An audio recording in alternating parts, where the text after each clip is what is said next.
everyone. Can you hear me? So my name is Carolyn Dorcy, and I am one of the English instructors for the meditation class. We're an offshoot of the Thai class, and we only teach meditation, so no religion is taught. I started in 2018 was the first class that they held in LA. So I'm really excited. Ajarn Carolyn was so generous to share this time. Out of curiosity, how many English students are in here, or how many English speaking? Okay, 2. Perfect, or 3. Perfect. As we can see, we have a young person and we have people who are much older.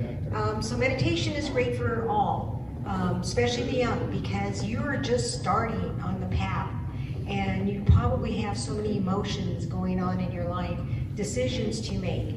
And with the older people, you know, we are approaching the end of our life. You know, we don't want to, admit it, but it is.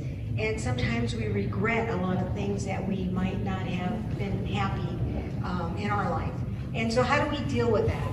So it's going to be a quick presentation. Let's see if I can figure this out. Okay. This presentation we had done, there was another instructor, so I didn't have time enough to redo it. So, Chinasa, Self-Mastered Introduction to Meditation. So what is Chinasa? Self-Mastered. When you take up a sport or take up a musical instrument, you want to be the best at it, right? So this is what we're at. Whether you're a novice or you're experienced, we're giving you, this course is going to give you the tools for you to make your meditation, the practice, where you're good at, okay? So that's what self-mastered is that we're going to try to make you a better meditator. And then this is our founder, Lumpha Vidian, His Highness Somadet Prayan, and excuse the pronunciation because I'm not very good. And we call him Lumpha Vidian Saryam Taro. I like this because Lumpha would always say his name was very young, Sarataro. And very young because meditation made him very young. And I just love that, the way he would explain his name. And then, of course, these are his teachers, Prajan Kumar and Lumpha Man. And then there's Lumpha Vidian Sarataro at the end. A lot of these you'll be, during the orientation or class, you'll have stories, many stories that are told, and it's very interesting, so it's not a boring class. And Lumpha felt that no matter what nationality, what language, or how hard it would be for me, which is him, I'll be patient. May everyone be blessed with meditation, but I ask for one thing. I urge for you to meditate. And this was his vision. He had this vision at a very young age. Like many of you, I think, you probably are here hesitant, not knowing whether you want to meditate or not. But he had a friend who took him to the temple, and he was a young man. And he felt obligated to go with her because she would help him out, in his chores on his family's farm. And so he went because it was dark and she didn't want to go through the jungles by herself. And while he was there, he sat next to her, and the abbot told him, oh, no, man and woman not supposed to sit close together in the same area. And he got embarrassed, so he got up. And he kept on saying, I'll never come back again. I'll never come back again. Never come back again. And guess what happened? He went into a meditative session, and he started to meditate, and by the time he finished, he realized that, the time had flown by. I think it was like about 3 hours that he had to be there. And so he realized what meditation could do for you. And so he would go back to the temple and try to do meditation as much as he could. So we're going to talk about the co-function of the body and mind. So in the English class, this is really important. It's also important in the Thai class because what keeps us from having a prosperous life? And that is that sometimes our body and mind don't co-function right. So a healthy body, healthy mind is a healthy life, okay? So this is what you're going to gain through meditation. Various emotions. today is a good example. I was asked at the last minute to come and speak to some of you, and I asked Ajarn, where is it at? And he says,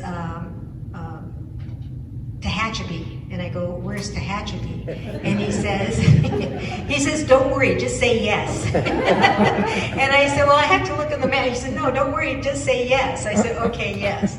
So I was supposed to go on a van with some other instructors, but the time, we kind of got mixed up on the time. So I just said, just go and I will go on my own.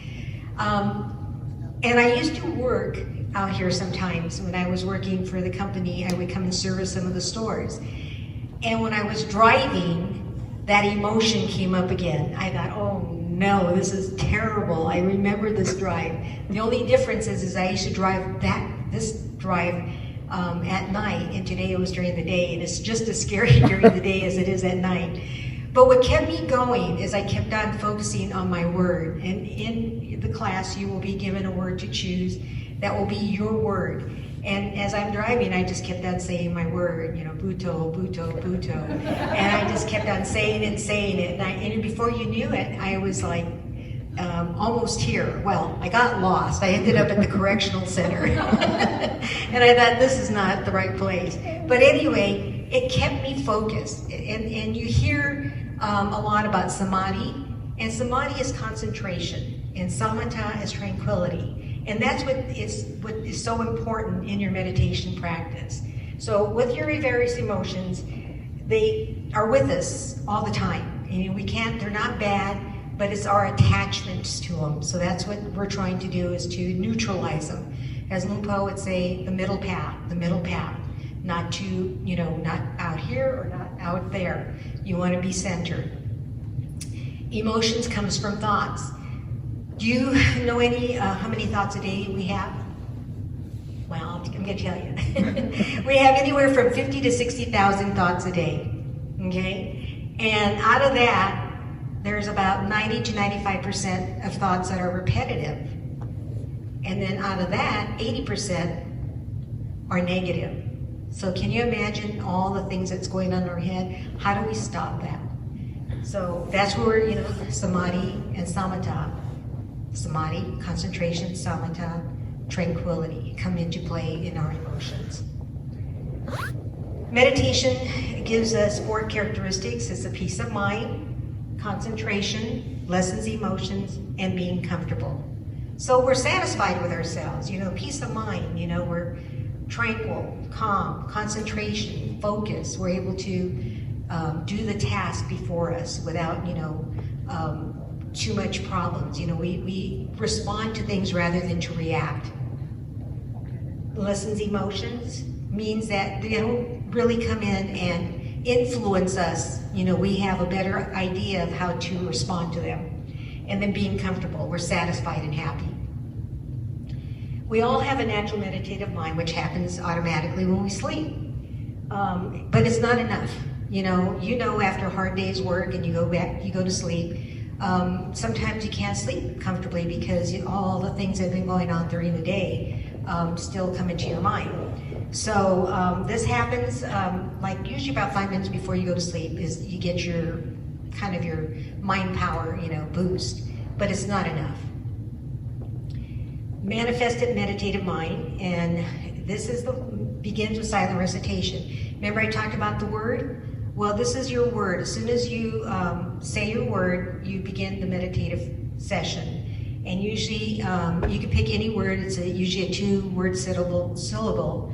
But buto, buto, buto is a word that, most people will choose. And we'll talk about that later. Like I say, it's I'm kind of rushing through this, so I'm just trying to give you an idea of what the English class is like. Silent recitation is our word. It's a way to calm the mind, silently reciting a word of prayer. That helped me coming up, 2 hours into, into the desert here, I guess, and seeing all those windmills.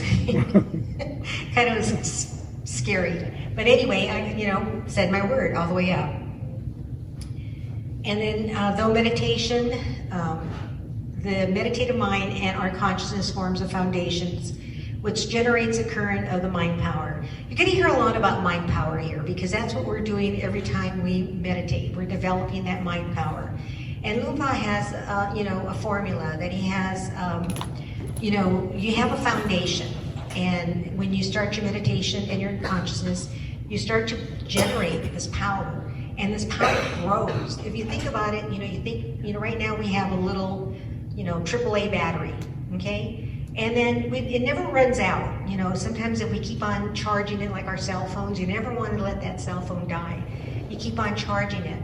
Well, the more you charge it and the bigger it gets, you're going to need a bigger battery. I'd say by the end of, this class, you should have a generator.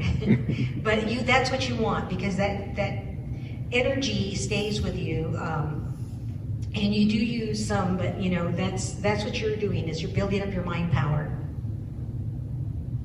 And the purpose of meditation is to accumulate mind power.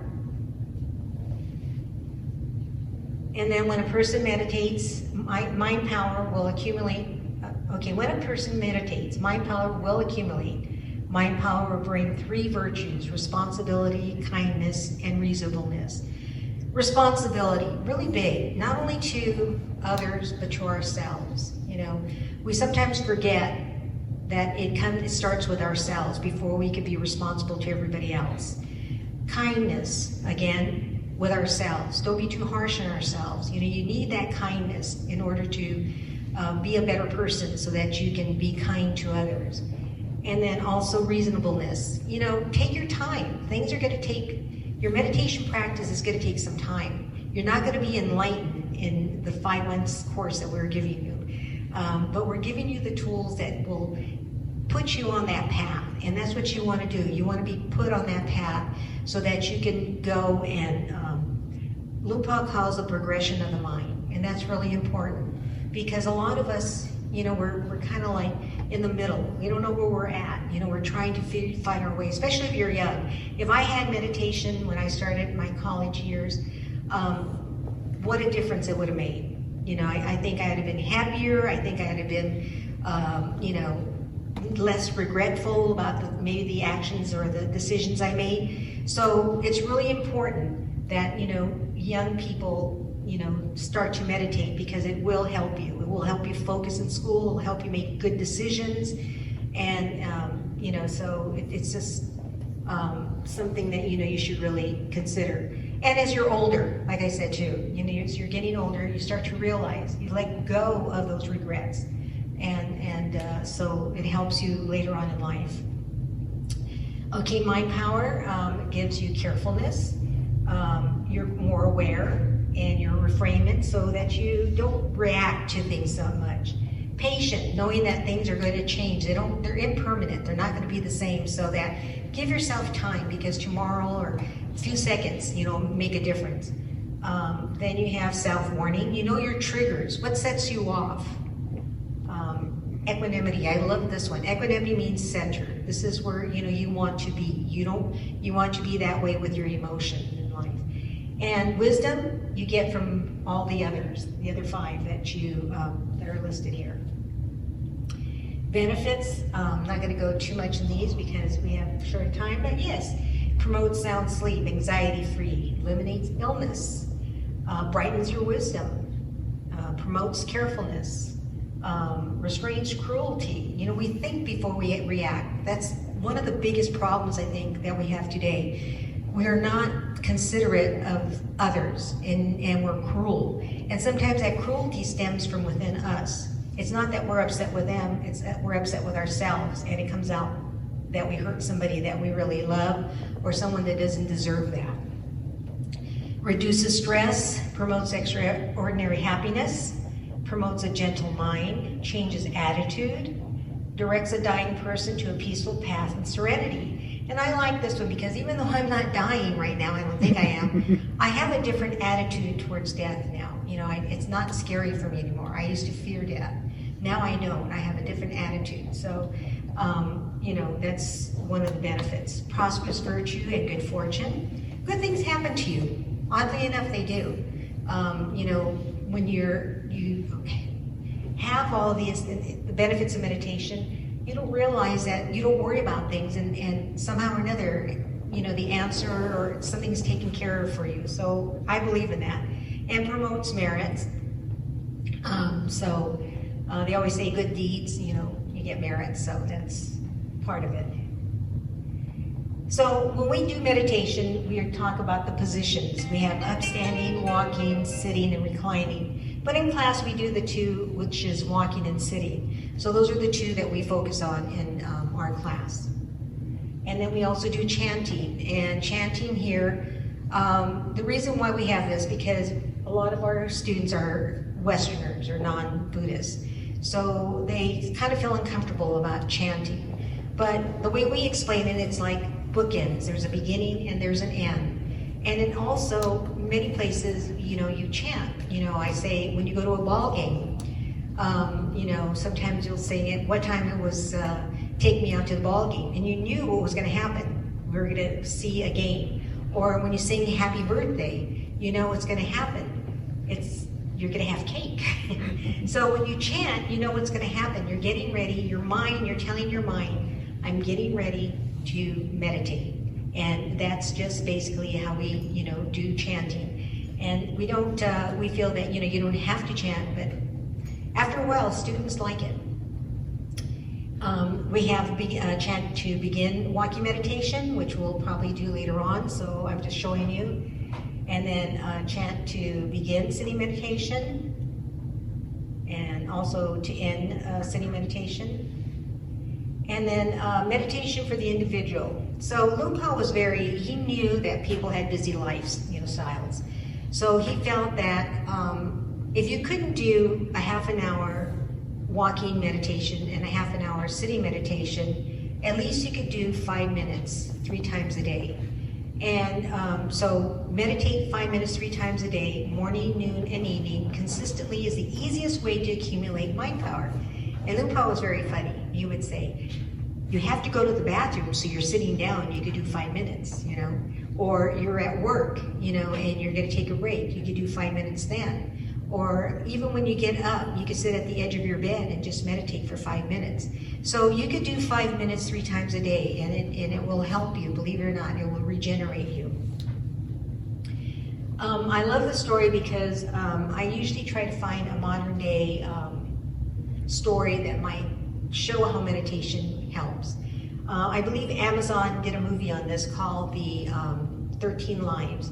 And this is about a cave rescue in the Tomlin Cave rescue back in June 23 to July 10th, 2018. And what's amazing about this is that there were 12 youngsters and their coach who, after football practice, went into a cave to explore and didn't realize that, there was a storm coming, which they didn't, expect because it was still early for the monsoon. Anyway, they got trapped. And it was very dark, they couldn't see, and so for 6 days they didn't know whether or not anybody knew that they were missing. And on the 6th day, rescuers noticed that they were there. So they went in and they were able to rescue them. But what kept them quiet, you figure there's 12 young individuals from the age of, I think, 11 to 16 or something, and their coach was only 23. He was a monk, or he had been a monk, so he meditated with them. And this is what kept them calm. And so when they were rescued, yes, they had lost weight, the darkness had, they couldn't see that well, so they had to have sunglasses to get out. But what was amazing is that all of them made it out without too much injuries. So I like this story because have you ever thought about being stuck in an elevator? How much you panic, At least you have music in an elevator, but you had a phone to call for help. But these boys for 6 days didn't know whether anybody knew that they were still alive. So, and I believe the whole rescue took 18 days, so that's amazing. Okay, victory doesn't come from the use of force and strength alone. Meditation is a power to attain mindfulness. Again, you could be successful with the limited amount of mind power that you have, but sometimes you're not happy. You see this all the time. We see people who have everything, but want more. They're not happy. and their lives become destructive. So you have to realize that meditation is, you gain the mind power to attain that mindfulness and happiness. Accumulated mind power, determination, effort, confidence, self-control, faith. You see this individual who's able to do anything. He's able to do his work. But on the other hand, lack of mind power, I think all of us have felt this way. At the end, you can't do your schoolwork, you're worrying about money, you're worrying about your car, bills, family. And especially, since we had COVID, everybody was afraid of germs. How did you handle that? How did people get through that? And it was very stressful for them. So with mind power, you're able to control your life a whole lot much, better. We have 3 books in the course. Volume 1, again, we talk about samadhi, samatha, so samatha, tranquility. Book 2 is vipassana. We don't practice vipassana, but Lumpa felt that there are 2 types of meditation: the foundation, and also with vipassana. He wanted us to be able to share the information with our students. And the last one is an instructional system planning for meditation. The books are not required, but they're really beneficial to have. And during orientation, you will learn more about it. There was also a retreat that was offered to Canada, but this time I think, in Thailand, but this time I think they're doing retreats in Canada. So something to look forward to. Okay, now, you don't have to drive 2.5 hours to Pomona to take this class. We made it really easy. All you have to do is go online and we'll send out information and you will get a meeting ID plus a passcode and to register. And you can stay in the comfort of your house and join meditation classes. I believe here in California, they start at 4 o'clock and they're 2 hours. There's about a 45-minute lecture and an hour walking and sitting meditation. So it's, and what's really nice about this is that we have a total of 9 instructors. And the instructors, I'm the only one here from California, but we have instructors, the majority of instructors are from Canada, and I think we have a couple of them from Texas. So you get their knowledge and how they present their class. So it's exciting. I didn't think that you could really bond in Zoom, but we do. You do develop a relationship with not only with your instructors, but with the other students. So I ask you today, what step have you reached today? Sometimes you say, I don't want to do it. So many of you say here, I think when I first sat in my orientation, I thought, I don't think I can do this. I think I was on the second step. I want to do it. How do you do it? Zoom classes. I'll try to do it. Just come in, visit us, see how it is. See if you like it. It might be interesting for you. And then you figure out, I can't do it. And you go, I will do it. And before long, that 5 months, you did it. And sometimes you miss it. But another good thing is that you're always invited back to join the classes. So once you take the class, you can always revisit us. We also have WPI, which we meditate every night. So we give you a lot of tools to encourage you to keep up your meditation practice. Okay, we're going to do, I think, like I said, this presentation was done for another class. So I think we're going to have a 15-minute break or 5-minute break? 5-minute break, okay. So thank you, and I hope everybody signs up for the English meditation Zoom courses.